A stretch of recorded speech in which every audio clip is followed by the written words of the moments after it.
এখানে আমি বিভিন্ন ধরনের সবজি নিয়েছি, বাঁধাকপি, কাঁচা পেঁপে, সিম, তারপর টমেটো আর হচ্ছে ফুলকপি। এগুলো একসাথে কেটে নিয়েছি। এবার আমি দেখাচ্ছি কি করব। লবণ দিয়ে দিলাম, দিয়ে দেব সরিষা বাটা, সামান্য ধনে জিরা বাটা, হলুদের গুঁড়া, মরিচের গুঁড়া, সামান্য সরিষার তেল। সবজি এটাতে আপনারা চাইলে একটু বেশিও দিতে পারেন, পেঁয়াজ কুচি দিলে আরও ভালো হয়। আমি এটা ভালো করে মাখিয়ে নিই।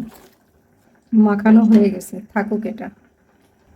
এবার হচ্ছে একটা মাটির খোলা দিলাম, কলা পাতার যা অভাব তাই ফেলি না কিছুই, রেখে দিই সব কিছু। একটা দিয়ে দিব। ফাইনালি এটা ভালো করে ধুয়ে নিয়েছি, হাতটা ধুয়ে নিলাম। এবার এইখানে এই তো সবজিগুলো দিব। আসলে কলা পাতায় রান্না করার না মজাই আলাদা, একদম কোনো কষ্ট নাই। শেষে রান্না শেষে ফ্লেভারটা এত মজার, মানে আমার বাবারও খুব পছন্দ, আমার তো পছন্দ আছেই, আমার মেয়েরও খুব পছন্দ।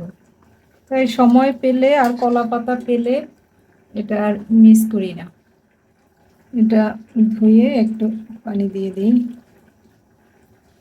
এবার চুলাটা অন করে দিই। কলা পাতায় অবশ্যই অল্প আছে রান্না করতে হবে।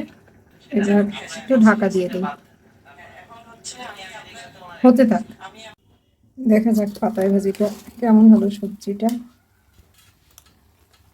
কিন্তু সিদ্ধ হয়ে গেছে, আর একটু পানি টানি আছে। তো এটা আমি আসলে উল্টে দেব না, অনেক বেশি ভাজা ভাজা করবো না। আমি তেমনিতেই সবজি একটু সিদ্ধ সিদ্ধ করি।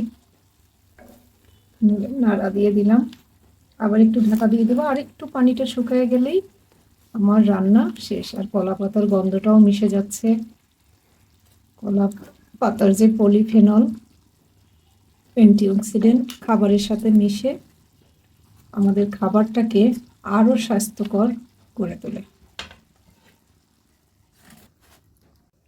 দেখাচ্ছি ভাজিটা ফাইনালি আর রান্না করব না, এটা সিদ্ধ হয়ে গেছে। এই যে পানি অল্প অল্প আছে, বেশি নাই।